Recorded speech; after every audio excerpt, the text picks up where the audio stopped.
Welcome dear teachers. आज की इस वीडियो में हम लोग डिस्कस करेंगे how to add a new student in UDISE plus and complete the student general profile, enrolment profile, student facility form and finally how to complete the data complete करने के बाद उस बच्चे का स्टेटस दिखाएगा कंप्लीटेड, वो पूरा करके मैं आज आपको दिखाऊंगा।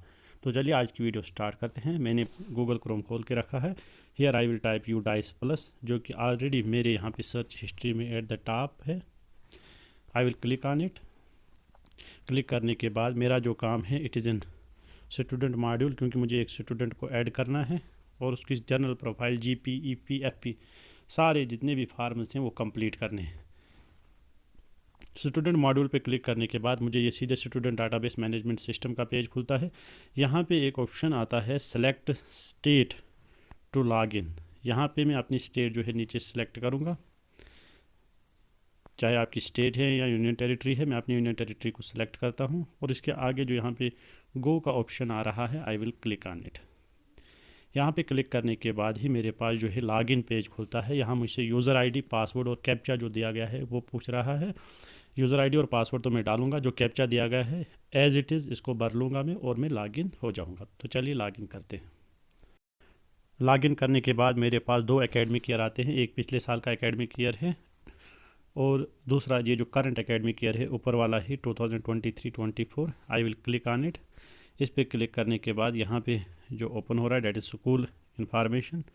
यहाँ पे मैं इसको सीधे लास्ट पे जाके जो ऑप्शन क्लोज का आता है इस पर क्लिक करता हूँ। इस पर क्लिक करने के बाद यहाँ पे देखिए मैं किस किस क्लास में बच्चे को ऐड कर सकता हूँ।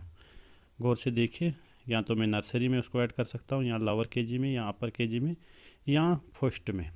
फर्स्ट से ऊपर किसी क्लास में मैं बच्चे को डायरेक्टली ऐड नहीं कर सकता हूँ, for which I should have pan number of that particular child, जिसको नेशनल कोड भी हम लोग कहते हैं, विच इज़ ऑफ 11 डिजिट्स।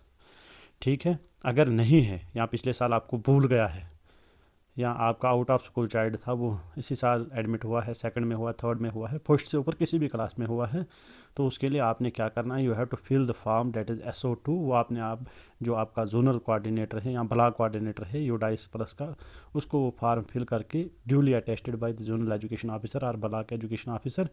उसका एक मैंने वीडियो भी बनाया है। I will share the link of that particular video in description. तो यहाँ पे हम लोग क्या करेंगे, मैं एक बच्चा लूँगा किसी प्री प्राइमरी में यानी नर्सरी में, मैं इसको ऐड करूँगा। ऐड करने के लिए ऐड पे हम क्लिक करेंगे।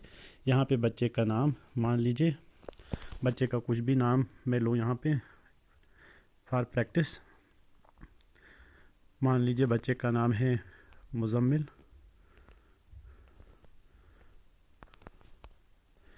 यहाँ पे दूसरे नंबर पे कह रहा है जेंडर, तो जेंडर में मेल सेलेक्ट करूँगा। मान लीजिए उसकी जो डेट ऑफ बर्थ है डेट इज़ 1 जनवरी 2020। आगे उसके बाद जो ऑप्शन आ रहा है that is student code, it is optional, अगर नहीं डालोगे तो आगे चल सकते हो। यहाँ पे आपने स्टूडेंट कोड में कुछ नहीं डालना है। यहाँ मदर्स नेम, मान लीजिए मैं मदर का नेम यहाँ पे लिख रहा हूँ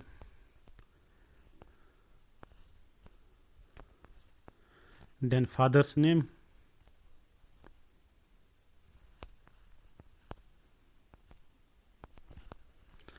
फादर्स नेम के बाद यहाँ पे गार्डियंस नेम, अगर होगा तो यू विल राइट, अगर नहीं होगा तो ये भी ऑप्शनल है। Aadhaar number of student, Aadhaar number 12 digit Aadhaar number बच्चे का, ठीक है, आप लोग डालेंगे जो भी होगा। अगर किसी बच्चे का अभी अंडर प्रोसेस है, नहीं बना है, तो आप लोग क्या करेंगे, यू विल टाइप 9-12 टाइम्स, तो इसके ऊपर भी टिक आ जाएगा। उसके बाद यहाँ पे अगर आपके बच्चे का आधार होगा तो यहाँ पे name of the student as per आधार 4.1.8 में आप डालोगे, ठीक है। उसके बाद यहाँ पे एड्रेस पूछ रहा है, एड्रेस में कुछ भी डालूँगा यहाँ पे।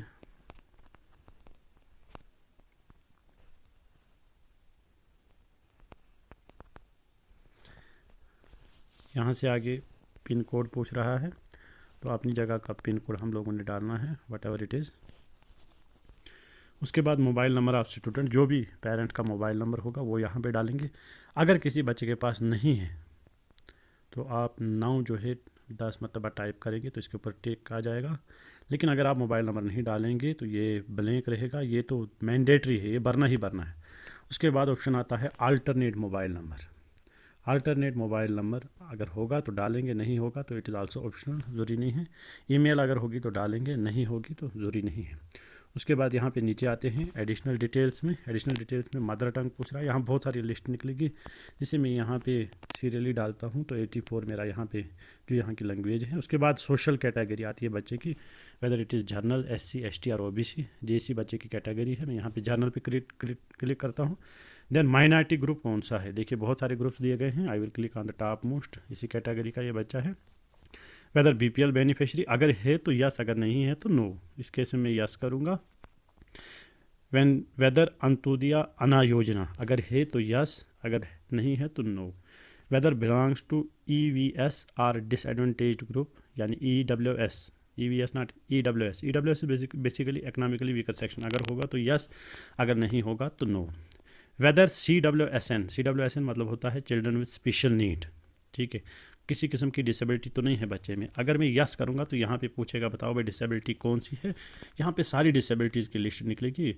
जो भी बच्चे को कोई डिसेबिलिटी होगी you will click on that particular disability, और नीचे यहाँ पे कह रहा है डिसेबिलिटी परसेंटेज कितनी है, तो वो सर्टिफिकेट से पता चलेगा जो एक डॉक्टर ने उसे दी होगी बच्चे को, किसकी डिसेबिलिटी जो परसेंटेज है वो कितनी है। You will inter here.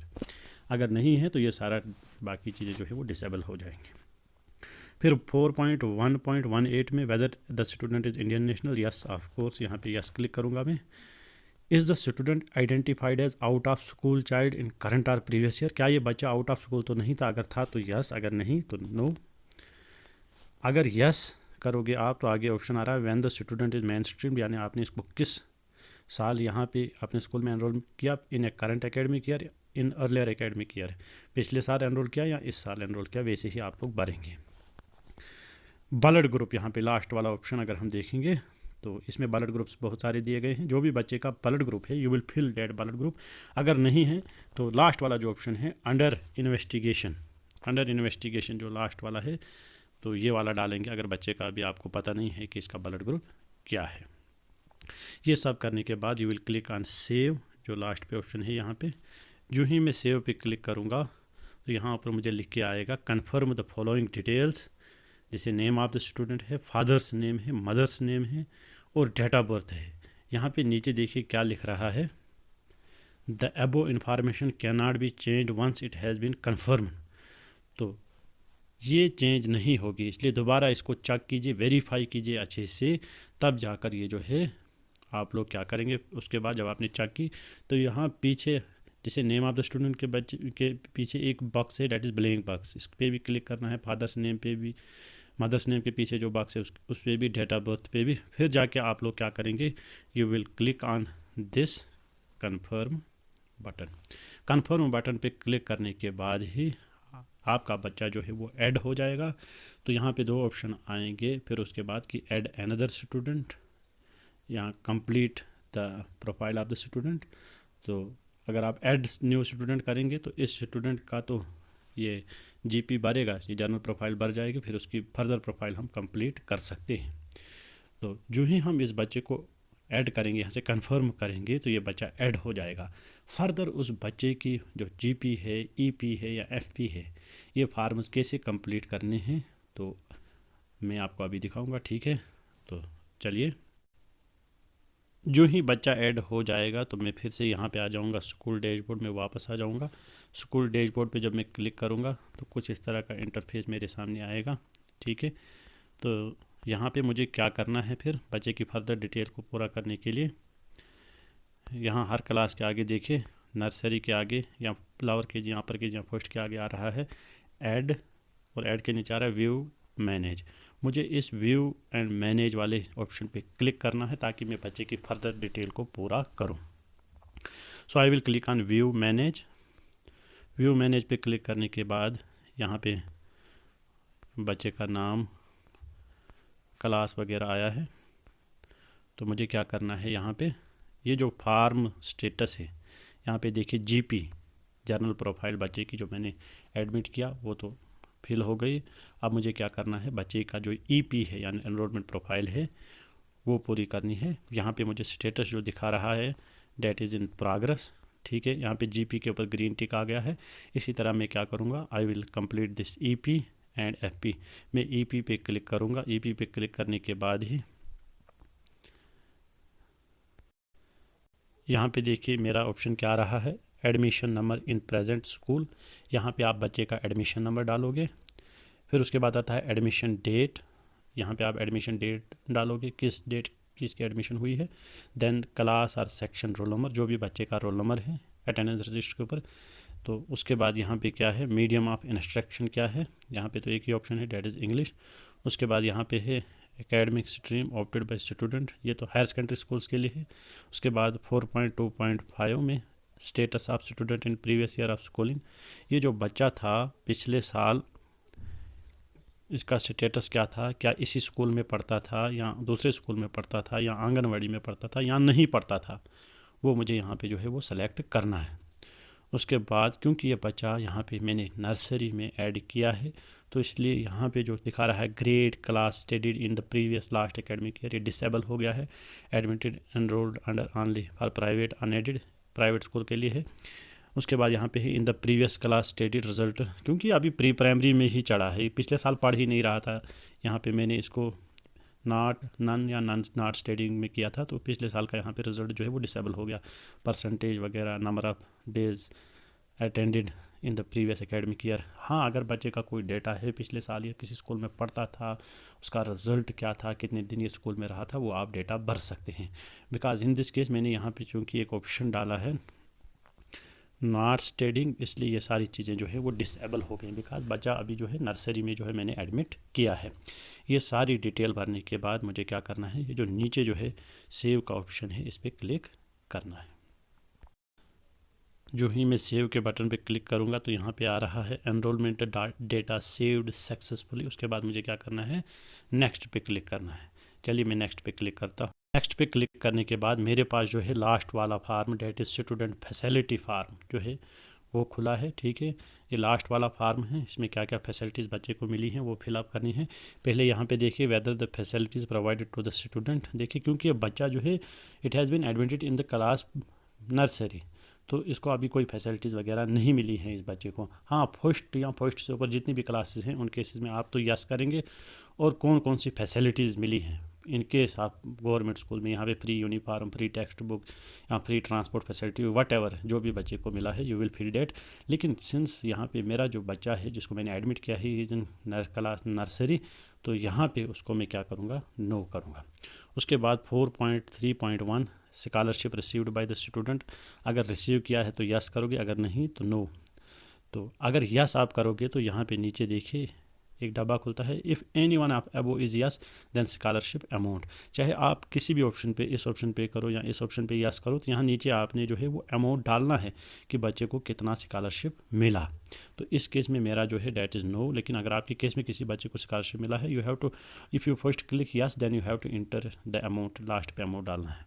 उसके बाद आ रहा है facilities provided to the student in case of CWSN, क्योंकि हमने पहले ही GP में ही बच्चे को लिखा कि ये जो बच्चा है CWSN नहीं है, a child with special need नहीं है, तो इसलिए ये सारा डिसेबल हो गया है। उसके बाद एक और कॉलम होता है whether the student has screen for specific learning disability, क्या इसमें लर्निंग डिसेबिलिटी तो नहीं है, यानी SLD अगर है तो यस करेंगे आप, अगर नहीं है तो then you will click on no. इसी तरह whether the student has been screen from for autism spectrum disorder, क्या ये डिसऑर्डर तो बच्चे में नहीं है, अगर है तो यस, अगर नहीं है तो then you will click no. उसके बाद आता है whether the student has been screen for attention deficit hyper active disorder, क्या इस तरह का डिसऑर्डर तो बच्चे को नहीं है, अगर होगा तो यस, अगर नहीं होगा तो नो। उसके बाद पूछ रहा है is the student involve in any extra cocurricular activities, जिसमें आपका डांस आता है, सिंगिंग आता है, ड्रामा आता है, आर्ट आता है, अगर इसमें है, इन्वॉल्व है तो आप यस करोगे, अगर नहीं है तो then you will click no. उसके बाद आता है has the student been identified as gifted talented in the following, क्या बच्चा इनमें से किसी में गिफ्टेड है, उसको अच्छा नॉलेज है, काफ़ी ज़्यादा टैलेंट है, अगर होगा तो यस। जब आप यस पे क्लिक करेंगे तो नीचे आपने जितने भी ऑप्शन दिए गए हैं, मैथमेटिक्स, लैंग्वेज, साइंस एट्सेट्रा, मान लीजिए अगर मैं मैथमेटिक्स पे क्लिक करूँगा तो नीचे फिर से एक्टिव हो जाएंगे। वेदर प्रोवाइडेड मेंटर्स, क्या इसको मेंटर कोई प्रोवाइड किया गया, whether student participated in nurturance camp, state level या नेशनल लेवल का कैंप इसने कोई अटेंड किया, ठीक है। Has the student appeared in state level competition olympiads, national level, ये वाली बात अगर किया है तो यस, अगर नहीं किया है तो then you will click no. अगर स्टूडेंट यहाँ पे ऑप्शन अगर आप नो करोगे तो ये सारा जो नीचे वाला हिस्सा है ये सारा डिसेबल हो जाएगा। उसके बाद यहाँ पे आता है does the student participate in NCC, NSS, scouts and guides. ऐसा कुछ वैसे प्राइमरी स्कूल्स में नहीं होता है, मिडिल स्कूल्स में नहीं होता, फिर भी अगर होगा यू विल क्लिक यस, अगर नहीं होगा तो यू विल क्लिक नो। उसके बाद लास्ट वाला ऑप्शन यहाँ पे अगर आप देखेंगे, लास्ट नहीं, उसके बाद एक और है whether the student is capable of handling digital device. क्या बच्चे को डिजिटल डिवाइस चलाना आता है, क्या वो इंटरनेट चला सकता है, जैसे मोबाइल है, लैपटॉप है, स्मार्ट बोर्ड है, डेस्कटॉप, प्रोजेक्टर वगैरह। अगर है तो आप लोग यस करेंगे, अगर नहीं है तो आप लोग नो करेंगे। लास्ट ऑप्शन जो है स्टूडेंट्स हाइट इन सेंटीमीटर, यहाँ पे आपने अपने बच्चे की जो भी हाइट है उसको डालना है। तो अगर आपको सेंटीमीटर का स्केल नहीं है आपके पास, you will take approximately 1 foot जो होता है it is equal to 30 centimetres. अगर आपका बच्चा 2 फुट है, 2.5 फुट है, 2 फुट है, यू विल टेक 60 सेंटीमीटर्स। अगर 3 फुट है 90 सेंटीमीटर्स, ठीक है। उसी तरह से आप करेंगे और साथ में बच्चे का आपने वेट भी किया होगा, you will write down here, ठीक है। तो ये मैं सारी डिटेल यहाँ पे भरूँगा। Finally I will click on this save. यहाँ पे जो सेव वाला ऑप्शन आ रहा है मैं इस पर क्लिक करूँगा। नेक्स्ट पे क्लिक करने के बाद मेरे पास यहाँ पे बच्चे का सारा डेटा आएगा। मैं बच्चे का डेटा शो नहीं कर सकता हूँ, ठीक है। तो यहाँ पे स्टूडेंट नेम वगैरह सब कुछ आएगा, वो आपने फिर से एक बार वेरीफाई करनी है। वेरीफाई करने के बाद सारी डिटेल्स पूरा प्रीव्यू दिखाएगा यहाँ पे। तो फाइनली आपने क्या करना है, नीचे यहाँ पे जो है लास्ट वाला ऑप्शन, इम्पॉर्टेंट ऑप्शन जो है यहाँ पे जो कंप्लीट डेटा है, मैं इस पर क्लिक करूँगा, ठीक है। तो जो ही मैं इस पर कंप्लीट डेटा पे क्लिक करूँगा, are you sure you want to complete data, क्योंकि हमने इसको वेरीफाई किया है। तो I will click on okay. तो data completed, back to school dashboard, यहाँ पे बैक टू स्कूल डैशबोर्ड पे जाऊँगा। तो यहाँ पे फिर मैं क्या करूँगा, क्योंकि मैंने यहाँ पे बच्चा जो था नर्सरी का था उसकी डिटेल्स को मैंने क्या किया था, अपडेट किया था, उसके सारे फॉर्म्स भरे थे। मैं फिर से यहाँ पे व्यू मैनेज में इस पर क्लिक करूँगा, ठीक है। देखिए जब मैंने व्यू मैनेज पे क्लिक किया तो यहाँ पे देखिए बाकी बच्चे के आगे थोड़ा मैंने इसको किया थोड़ा सा आगे, तो यहाँ पे फार्म स्टेटस जो दिखा रहा है, देखो जीपी पे भी ग्रीन टिक आया, ईपी पे भी, एफपी पे भी, और एंट्री स्टेटस जो है डैट इज़ कंप्लीटेड। इस तरह से हमें जो है इस बच्चे का डाटा जो है वो कंप्लीट हो गया है, स्टेटस जो है वो कंप्लीट दिखा रहा है। अगर इनमें से कोई भी फार्म भरने के बगैर होता तो उसके ऊपर ग्रीन टिक नहीं होता। तो यहाँ एंट्री स्टेटस ने मुझे क्या दिखाता, इनकम्प्लीट। ये थी आज की वीडियो। आशा करता हूँ कि आपको समझ आया होगा। वीडियो देखने के लिए बहुत बहुत धन्यवाद।